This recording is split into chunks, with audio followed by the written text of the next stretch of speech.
Bonsoir à tous et bienvenue à cette édition d'information dont voici les titres. On revisite le code de la route et on s'intéresse aux panneaux de signalisation installés pour guider les usagers de la route dans leur déplacement et les prévenir de tout danger routier. Faut-il y accorder de l'importance? La réponse dans un instant.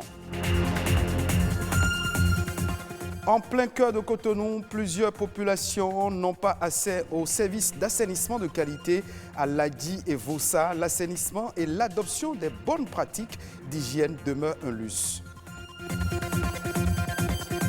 Nous irons également à la découverte des monts et aires protégées des diverses régions du Cameroun, un pays dont la carte postale offre une mosaïque de paysages et de cultures.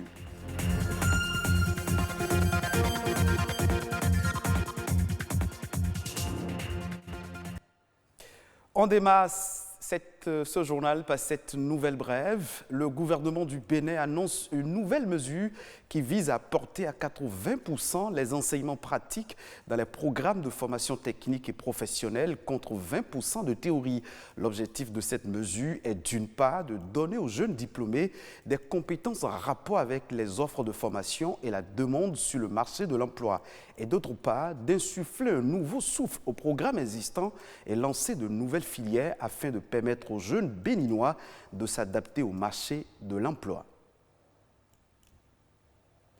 Intéressons-nous à présent aux feux de signalisation qui jouent un rôle important en matière de sécurité routière. Mais rares sont les usagers qui prennent le temps de lire et de respecter les messages que véhiculent ces panneaux de signalisation. Une situation qui favorise les accidents de la route. Ce comportement des usagers de la route est-il dû à un manque d'éducation routière ou à une négligence? Fifame Atadedi et Louis Koudogbo se sont intéressés au sujet. Les panneaux de signalisation implantés sur les axes routiers existent sous plusieurs formes, regroupés en 4 catégories. Chacun de véhicules, un message. Les panneaux de danger sont des panneaux triangulaires bordés de rouge, de prescription absolue, tout panneau de forme ronde, d'indication, les panneaux de forme carrée rectangulaire ou rectangulaire terminés par une flèche et les panneaux relatifs aux intersections et au régime de priorité. Cependant, nombreux sont les usagers de la route qui ne prêtent aucune attention à la présence de ces panneaux de signalisation. Il en existe également qui, pour des raisons de mauvaise conduite, s'illustrent dans la destruction pure et simple des dits panneaux. Ce qui les préoccupe est comment arriver à destination. Pour des usagers de la route, les raisons qui expliquent un tel comportement sont diverses. C'est de l'incivisme. Tout le monde sait que ces panneaux sont détruits par qui? Par les gros porteurs. Il y a aussi certains panneaux qui ne sont pas bien implantés, qui cachent la visibilité, qui ne donnent pas une bonne visibilité aux usagers. Selon les moniteurs d'auto-école, les raisons sont plutôt ailleurs. L'homme ne respecte que ce qu'il connaît. Si nous constituons une population de 11 millions d'habitants, où 3 millions à peine connaissent le code, regardez les 8 millions qui restent sont ignorants. Pourtant, ces panneaux de signalisation, loin de constituer des objets de décoration des artères, sont porteurs de messages. Ils sont de véritables outils de communication en direction des usagers de la route. C'est pourquoi je demande au pouvoir public de mettre l'éducation routière, l'insertion du code de la route dans les formations académiques, même au niveau de nos ateliers de formation, pour que l'usager puisse connaître le code. Il s'avère nécessaire que les usagers de la route prennent conscience de l'importance du respect des panneaux de signalisation, car la vie de tout un chacun en dépend. À Cotonou, plus précisément à Ladji et Vossa, le nombre de latrines est insuffisant pour répondre aux besoins des populations. Les quelques-unes érigées pour desservir les habitants sont en grand nombre mal entretenues et dressent ainsi le nid aux microbes. Boris Aïdan, Christelle Tongodo ont fait le constat. Nous sommes ici à Ladji, le quartier le plus peuplé du 6e arrondissement de Cotonou. La population avoisine 12 000 habitants et souffre d'un mal permanent d'absence de latrines. Dès le recasement, nous avions constaté que beaucoup de latrines était construit sur la voie publique. Malheureusement, ces latrines ont été détruites. Toutes les latrines ont été détruites. 3 latrines pour 12 000 personnes. Ainsi se présente l'état des lieux. Dans ces conditions, les populations sont obligées de trouver des alternatives pour répondre à leurs besoins naturels. Nous n'avons pas de latrine à la DI.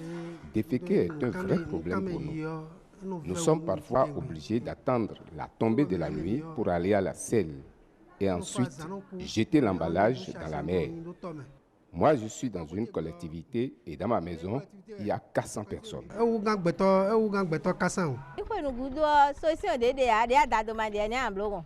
En l'absence de latrines, nous déféquons dans des sachets plastiques que nous jetons ensuite sur des tas d'ordures. C'est une triste réalité qui ne fait pas développer notre pays. Nous demandons aux bonnes volontés de nous doter de cette importante infrastructure.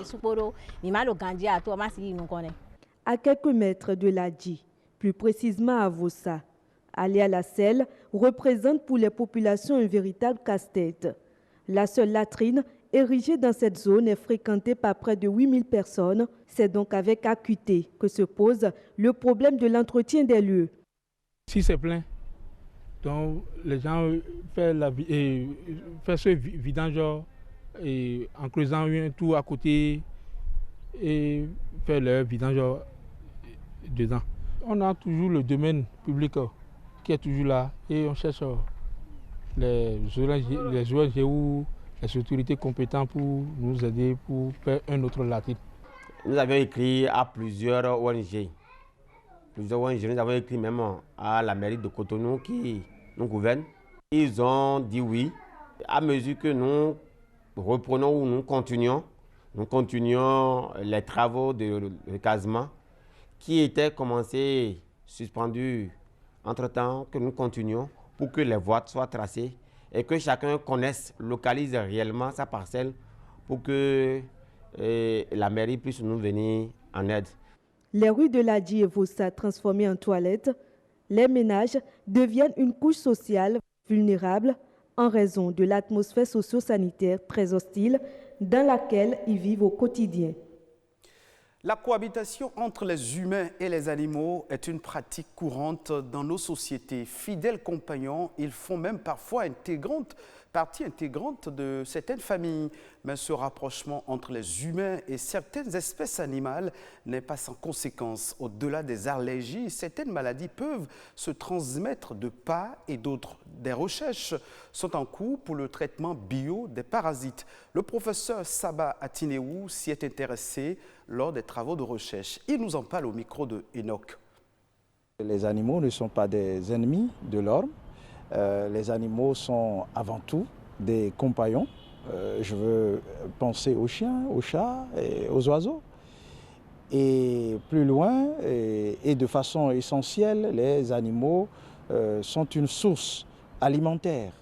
Et ce sont eux qui fournissent les protéines, l'essentiel des protéines dont nous avons besoin dans notre nutrition. Et donc, a priori, on ne devrait pas considérer que les animaux sont une menace pour les humains. Mais il se trouve que nous avons une communauté d'agents pathogènes. Il ne faut pas incriminer les animaux seuls. Tout aussi, les animaux peuvent transmettre des pathogènes aux humains. Les hommes aussi peuvent transmettre les leurs aux animaux. Et donc, en termes de risque, il y a vraiment risque lorsqu'on ne connaît pas les mesures à prendre pour se protéger contre certains parasites que nous avons en commun. Ce sont les risques sanitaires et il y a la science vétérinaire qui est fondée dans la mission de protection des humains qui doivent consommer des produits alimentaires d'origine animale.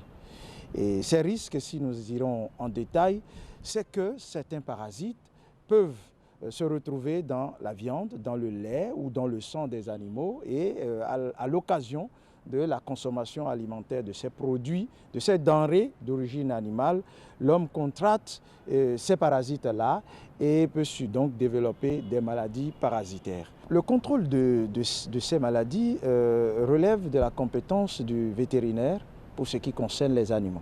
Mais lorsque l'homme contracte la maladie, il sera pris en charge par les médecins. Et pour ce qui concerne donc la prise en charge des animaux souffrant de parasitose, eh bien, nous avons conventionnellement des médicaments appelés antiparasitaires. C'est des vermifuges, c'est des antiparasitaires communs qui sont sur le marché, mais dont l'efficacité est de plus en plus soumise à des controverses. Il y a de plus en plus un regain d'intérêt dans l'exploitation des recettes endogènes basées sur les plantes médicinales que nous avons. Et sur ce point d'ailleurs, l'université est très active en ce moment dans la recherche pour mettre à jour des médicaments à base de plantes qui soient à la fois efficaces et sans effets secondaires, donc sans innocuité, sans effets néfastes sur les animaux. Le Cameroun présente une mosaïque de paysages et de cultures pour découvrir le continent africain. L'une des meilleures portes d'entrée après le Bénin, c'est sans nul doute le Cameroun. Le pays regorge d'importants sites écotouristiques. L'écotourisme se pratique également dans les monts et les aires protégées. Je vous invite à découvrir les merveilles de la nature. À Galim-Tinière, dans la région de l'Adamawa, le mont Njim se dresse majestueusement. C'est le géant qui piétine l'ennemi depuis des siècles. Son histoire se chuchote de génération en génération. À la fois un abri, il est aussi la loupe des guerriers myopes. Sur le mont Njim, on observe l'ennemi à distance. Quand vous allez en guerre et que ça ne tient pas bon, vous venez vous réfugier là-bas. Le peuple Nyem-Nyem dans l'Adamawa pouvait côtoyer les dignitaires Kako de la KDI à l'Est Cameroun, lorsqu'eux aussi se perchaient sur les hauteurs du mont Bougogo. Paradoxalement, celui qu'on appelait aussi Mont Blanc permettait d'élever les autochtones pour ainsi réduire à néant les colonisateurs. Ça leur permettait aussi de se tenir au sommet, voir si les ennemis ne venaient pas. Dans la région du centre, le mont Elumdem surplombe la ville aux 7 collines. Il ne révèle ses mystères qu'aux courageux et passionnés de randonnée, mais seulement, il est avare et timide. C'est pourquoi ce qui se passe au mont Elumdem reste au mont Elumdem. Si vous prenez en vous-même la responsabilité de creuser, de prendre, cueillir un fruit pour amener au village, vous n'arriverez jamais. Si tu pars pour les mauvaises choses, tu ne rentres pas. Les monts Elumdem, Njim et Bougogo, des sommets qui ne se rencontreront jamais, mais se passeront les hommes qui, au pied des montagnes, continueront de compter aux générations futures, monts et merveilles. Le poliovirus sauvage, plus connu sous le nom de polio, a été officiellement déclaré éradiqué du continent africain mardi dernier par l'Organisation mondiale de la santé. Après 4 années consécutives sans cas déclarés et des efforts massifs de vaccination des enfants, la poliomyélite est une maladie infectieuse, aiguë et contagieuse qui touche principalement les enfants.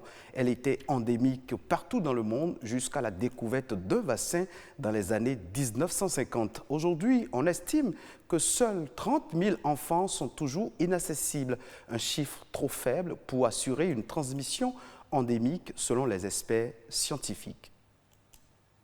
Ainsi prend fin cette session d'information. Merci de votre fidélité. Retrouvez cette édition sur le site de l'ORTB, www.ortb.bj.